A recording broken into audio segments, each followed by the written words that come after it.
Hi dear friends, welcome back to my channel. അപ്പോൾ എല്ലാവർക്കും പുതിയ വീഡിയോയിലോട്ട് സ്വാഗതം. അയില പൊരിച്ചതും അതിന്റെ കൂടെ നല്ല മുളകിട്ട അയിലക്കറിയും ഉണ്ടെങ്കിൽ പിന്നെ ചോറിന്റെ കൂടെ വേറെ ഒന്നും കഴിക്കാൻ വേണ്ട. അപ്പോൾ ഇന്ന് ഞാൻ ഇവിടെ വന്നിരിക്കുന്നത് മുളകിട്ട അയിലക്കറിയുടെ റെസിപ്പി ആയിട്ടാണ്. അപ്പോൾ വീഡിയോ എല്ലാവരും തീർച്ചയായിട്ടും കാണാം. ഇഷ്ടപ്പെട്ടാൽ ലൈക്ക് ചെയ്യുക, കമന്റ് ചെയ്യുക. അപ്പോൾ നമുക്കിവിടെ അയിലക്കറി വെക്കുന്നതിന് 1/2 കിലോ അയില നന്നായിട്ട് കഴുകി വൃത്തിയാക്കി എടുത്തിട്ട് ഒരു അയിലിനെ 3 കഷ്ണങ്ങളാക്കി മാറ്റിയിട്ടുണ്ട്. കറിയുടെ മസാല തയ്യാറാക്കുന്നതിന് വേണ്ടി ഒരു പിടി ചെറിയ ഉള്ളി, അതിൻ്റെ കൂടെ തന്നെ നമ്മുടെ എരിവിന് ആവശ്യത്തിന് മുളക് പൊടി. ഞാനിവിടെ എടുത്തിരിക്കുന്നത് 2.25 ടീസ്പൂൺ മുളക് പൊടിയാണ്.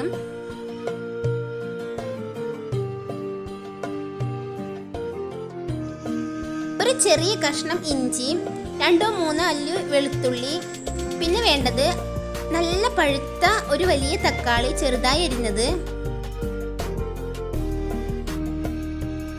മസാലയിലോട്ട് ആവശ്യത്തിന് ഉപ്പ്, അതിൻ്റെ കൂടെ 2 ടീസ്പൂൺ കാശ്മീരി പൊടി ചേർത്ത് കൊടുക്കാം. കാശ്മീരി പൊടി നമുക്ക് കളറിന് വേണ്ടിയാണ്, കറിയുടെ നല്ലൊരു ബ്രൈറ്റ്നെസ്സിന് വേണ്ടി. അത് നമുക്ക് ആവശ്യമില്ലെങ്കിൽ നമുക്ക് ഒഴിവാക്കാം. പിന്നെ വേണ്ടത് 1/4 ടീസ്പൂൺ മഞ്ഞൾപ്പൊടി, 1/2 ടീസ്പൂൺ മല്ലിപ്പൊടി കൂടി ചേർത്ത് കൊടുത്തിട്ട് നമുക്ക് നന്നായിട്ടൊന്ന് ഗ്രൈൻഡ് ചെയ്തെടുക്കാം. നല്ല കട്ടിയുള്ള പേസ്റ്റ് ആയിട്ടാണ് അരച്ചെടുക്കേണ്ടത്. അപ്പോൾ അത് നമുക്കൊന്ന് മാറ്റി വെക്കാം.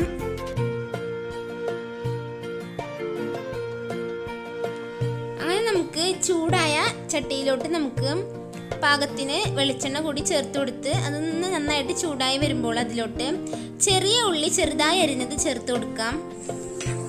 മുളകിട്ട് വെക്കുമ്പോൾ സവാള ഉപയോഗിക്കുന്നതിനേക്കാളും വളരെ ടേസ്റ്റ് കൂടുതൽ ചെറിയ ഉള്ളി ഉപയോഗിക്കുന്നതിലാണ്.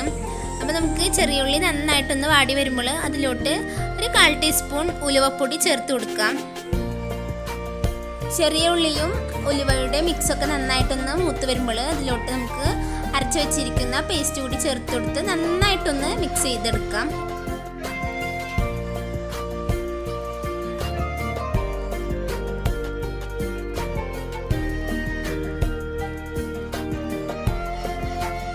അപ്പം അതിൻ്റെ ഒക്കെ ഒരു പച്ചമണക്കൊന്ന് മാറി ഒന്ന് എണ്ണ തെളിയുമ്പോൾ അതിലോട്ട് ഒരു പച്ചമുളക് കീറിയിട്ട് കൊടുക്കാം. എരിവിന് ആവശ്യത്തിന് നമുക്ക് മുളക് പൊടിയുടെയും മുളകിൻ്റെയും അളവൊക്കെ നമുക്ക് മാറ്റം വരുത്താം. മുളക് ചാറ് എന്ന് പറയുമ്പോൾ തന്നെ എല്ലാവർക്കും അറിയാം എരിവിൻ്റെയും പുളിയുടെയും ഒക്കെ ഒരു ടേസ്റ്റാണ്. അപ്പോൾ നമുക്ക് മുളക് പൊടിയുടെ അളവ് കുറക്കുന്നവർക്ക് നമുക്ക് കുറക്കാം. നമുക്ക് ഓരോരുത്തരുടെയും അളവിനനുസരിച്ച് മുളക് പൊടി എടുത്താൽ മാത്രം മതി. അപ്പോൾ എല്ലാ ഇൻഗ്രീഡിയൻസും ഒന്ന് മിക്സായി വരുമ്പോൾ നമുക്ക് കറിയിലോട്ട് പാകത്തിന് ഉപ്പ് ചേർത്ത് കൊടുക്കാം.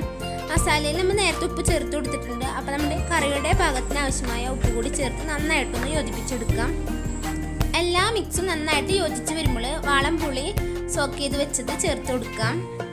മുളക് ചാറ് വെക്കുമ്പോൾ കുടപ്പുളിയേക്കാളും ഏറ്റവും കൂടുതൽ ടേസ്റ്റ് ആയിട്ട് എനിക്ക് തോന്നിയത് വാളംപുളിയാണ്. അപ്പോൾ ഞാനത് ചേർത്ത് കൊടുത്തിട്ടുണ്ട്.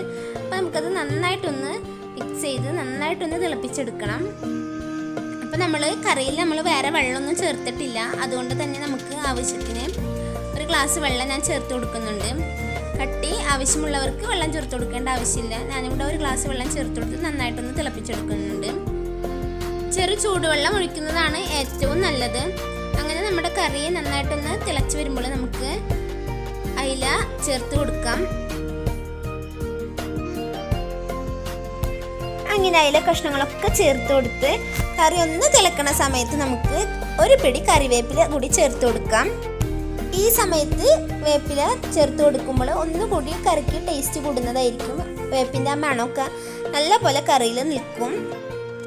അപ്പം നമ്മുടെ നല്ല ടേസ്റ്റി ആയിട്ടുള്ള അയിലക്കറി ഇവിടെ തയ്യാറായിട്ടുണ്ട്. നല്ല അടിപൊളി ടേസ്റ്റാണിത്.